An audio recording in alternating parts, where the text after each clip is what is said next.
Are you ready to cringe? Are you ready? Come on, grab your book and baby, let's read Congo. I know you can't control yourself any longer. Scientists and mercenaries in the jungle. Come on, grab your book and let's go read Congo. Yeah! Here we are. It's my review for Congo, the book by Michael Crichton. So, quick intro here. We're getting ready to go on vacation, you guys. We're going to be leaving town.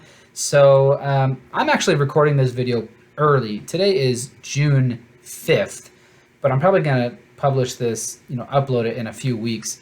But I wanted to record the video right now so I could show you the book in the video and not have to take the book with me on vacation. So I'm going to be leaving it here. And anyway, so we're getting ready. Today's been a crazy day. It's late at night. I'm all sweaty because I mowed the lawn and I've been cleaning up the house and getting things ready for leaving the house for a while.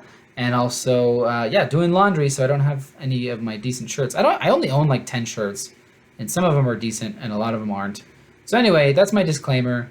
Probably not interesting at all, but that's why I look gross. My hair's kind of messed up. My face is extra shiny because I'm kind of sweaty. It's hot here, you guys. We're getting out of town just in time. We are leaving.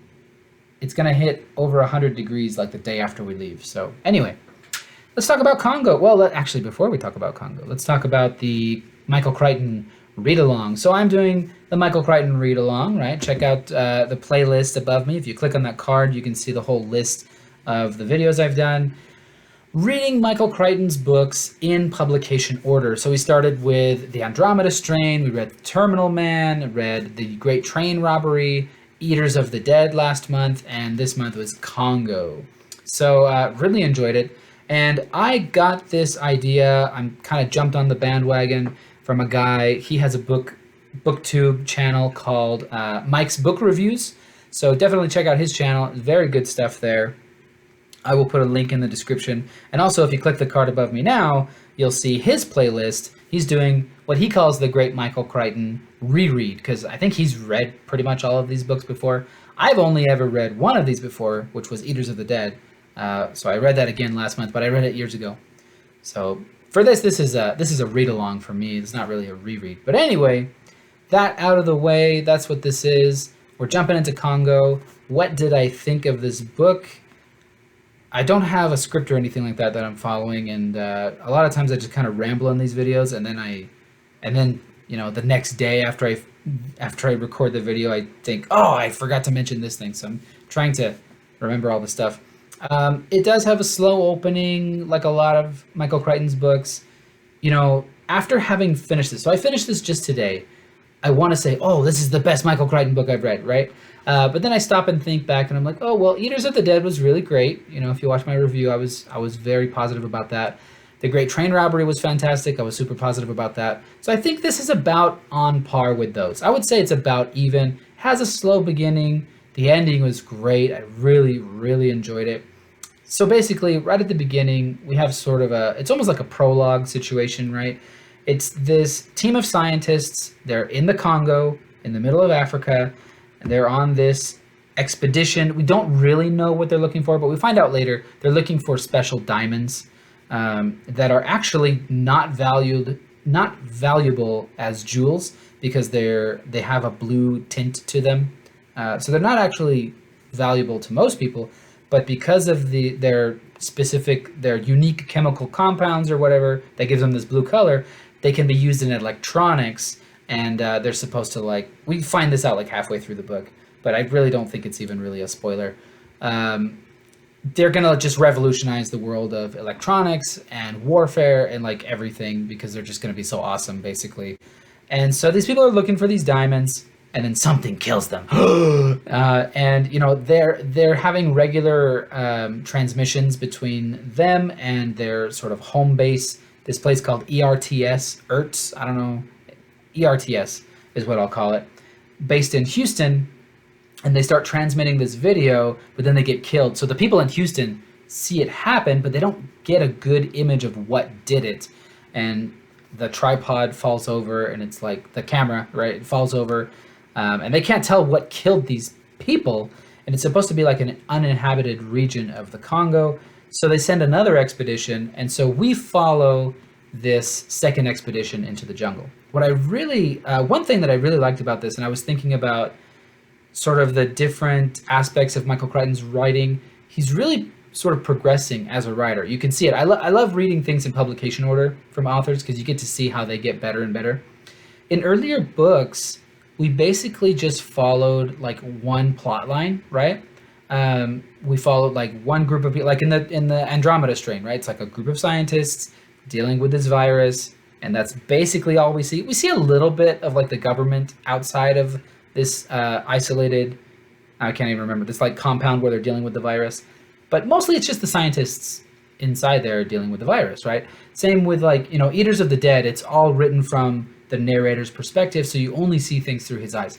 Congo, we get to follow this second expedition into the Congo. We also get to follow, there's this other team, they call it the consortium. The consortium. It's a team of Japanese and European people that are also searching for these diamonds. So we get to see that they are also rushing into the area. We get to see a lot of different elements coming together.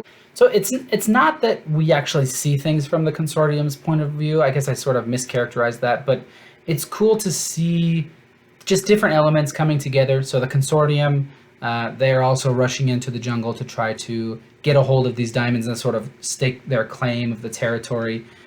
We have this whole concept of the lost city of Zinj, is like this ancient city that's supposedly somewhere in the Congo, but like nobody knows where it is. And so that's where the diamonds are located. There's this character, Monroe. He's like a mercenary guy, and the consortium and ERTS are both bidding to get him to lead them into the jungle because he knows the area. And so you see things from his perspective. He has a lot of history in Africa, and he understands a little bit about like the attitudes of the natives and the politics of the area and just different stuff like that. We have this lady, Karen Ross, who's more of like a scientist. Well, actually, I wouldn't even call her a scientist, I don't think. She's more of like a, what would you call Karen Ross? She's, man, I don't know. She's like a, what is it? It must say at the beginning, like, what she is. She's the ERTS Congo project supervisor. So she's like this sort of, I don't know, like she's like an office worker, but she wants to lead an expedition. So I don't know, she's sort of a scientist. She's like a manager, kind of, is what she feels like. Anyway, and then we have this guy, Peter Elliott, who is, I guess, a zoologist. He studies primates, and he's like a leading authority, or at least, a very accomplished person in his field. And he has this gorilla. It's not really his pet, but it's his test subject that he has taught sign language, named Amy. So he's like the director, basically, of this thing called Project Amy. And he goes on this expedition and he brings Amy, the gorilla, with him. So all these different people are coming into the Congo, trying to find these diamonds. Karen Ross, Monroe, and Peter Elliott, they're working together against the consortium. On top of this, we have a lot of cool sort of local things going on where there's like a civil war going on. This guy Muguru is a general, and he's like shooting down any planes in the area. And the local Kigani, I can't remember the name of the local tribe. They're just like killing and eating anybody that they can find who's not a part of their group. And so these characters, as they're going into the jungle, they're just like finding dangers and trouble at every turn, and it just makes for a fantastic story. It's really good. I liked it a lot. Things really picked up, I think, when they got onto the river. So they wanted to just fly in, land on close to this where they think this lost city of Zinj is, and hike in and be there quickly, right? But they're trying to fly in, and they start getting shot at by these missiles. So they have to parachute out of the plane. It's really intense. And then they have to hike like 80 miles to the city, but they're on a time frame, right? They're trying to beat the consortium, and it's not looking great for them. So they get on a river, but the river itself is pretty treacherous, but it's going to be fast. So it's all these different situations where they have to weigh the pros and cons, the potential payoff, and the potential danger. So there was a scene that I really enjoyed. I think it was such an odd thing because it wasn't really like central to the plot or anything like that. But there's a scene that really made me start to like the book.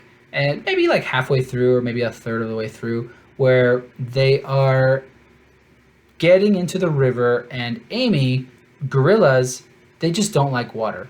And so Amy won't get in the boat, and Peter has to tranquilize her, and it's like really legitimately sad. I'm not normally the kind of person who gets sentimental about, like, I don't know, animals or just like characters in books in general. But when he had to tranquilize her and she's signing to him that, like, you don't like me and like I want to go home. And I was like, this poor little gorilla, like, oh my gosh, it broke my heart.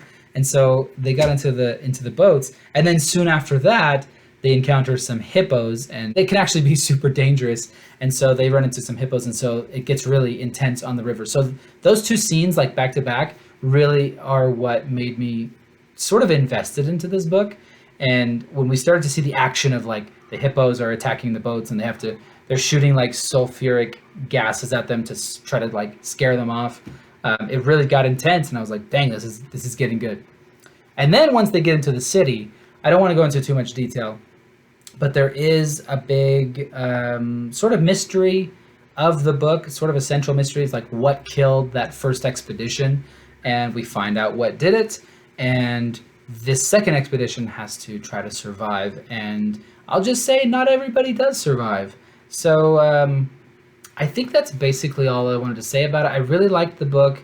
I think that's basically all I wanted to say before I get into spoilers. And with this one, I usually don't do the spoiler thing, but with this one, I did want to talk about some spoilers. So, you know, if you haven't read the book, go ahead and just stop watching right now. If you have read the book, or you have no plans on reading the book, then, you know, feel free to keep watching. But spoilers ahead. It is a gorilla, or several gorillas, that killed the first expedition. But what's strange is, like, gorillas don't attack people. They're not a violent creature. They're not a violent type of animal. So it turns out that this is sort of like a different strain, a different type of gorilla, possibly. They think it's like a different species because it has a gray color. So it's really interesting to see them sort of unravel this mystery. I'm going to put this down. I keep just looking at the book in my hands. But then later, like right towards the end of the book, you find out that really what it turned out to be is that these people that built this city of Zinj in ancient times, I think it's been like lost to the jungles for like 500 years or something like that. So these people that lived there, they had diamond mines, and they collected diamonds and all this stuff. It was a very rich area in diamonds because it's near a volcano. They trained gorillas to guard the city and to kill any strangers that would get near. But what happened is the gorillas turned on their masters and killed all the people. And it's really interesting. There's a part of the book where it talks about if you teach gorillas something, then they will often teach their offspring. And we see it with Amy at the end of the book. Amy goes and lives with a wild troop of gorillas, and then later they find her and she has a baby, and the baby is using sign language, and so she taught her baby sign language. So that's kind of cool. And so what they basically think happened, or what is proposed and basically accepted as what happened, these people taught the gorillas how to kill people by crushing their skulls.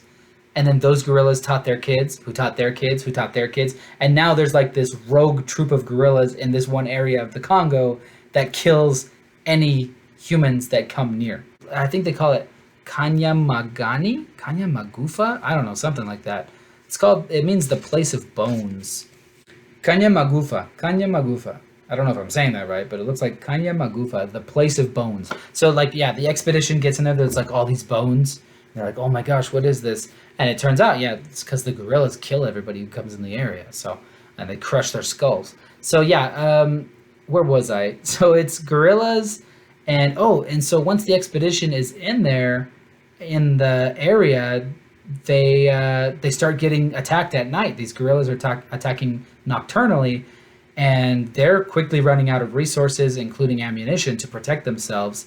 And so this is why I wanted to discuss it, because it felt very much like certain scenes from Eaters of the Dead.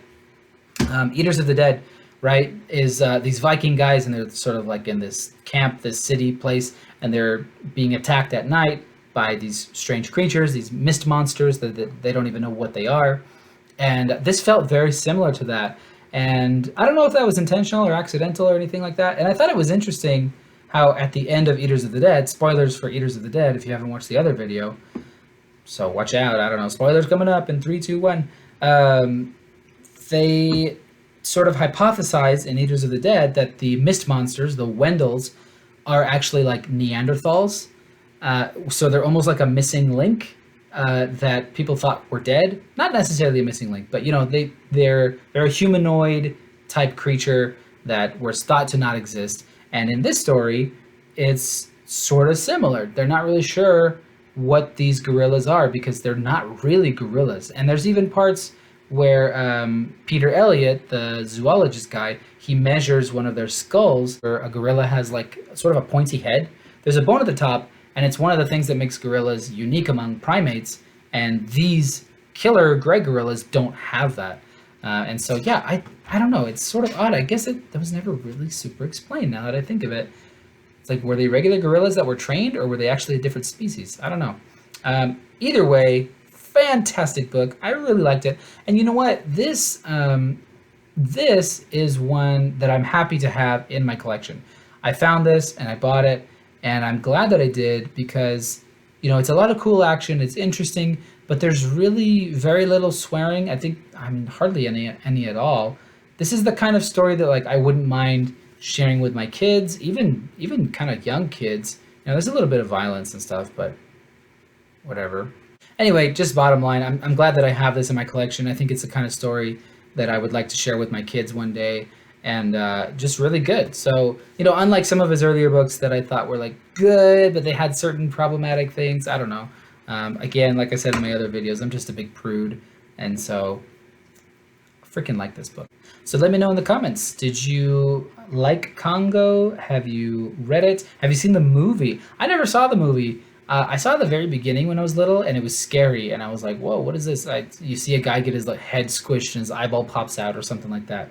And so I never saw the movie. I'm kind of interested in watching it. I'm going to see if I can find it and watch it, because I've heard it's really bad. And the trailer makes it look pretty bad, too. Very 90s, the movie. Very, very 90s looking. But it has Tim Curry in it, so I'm going to check it out. Anyway, let me know in the comments what you thought. And next month, we're going to be we're going to be reading Sphere, which I don't know anything about Sphere at all, but I've heard it's really good. Mike, on Mike's book reviews, he said it's like one of his very favorite Michael Crichton books.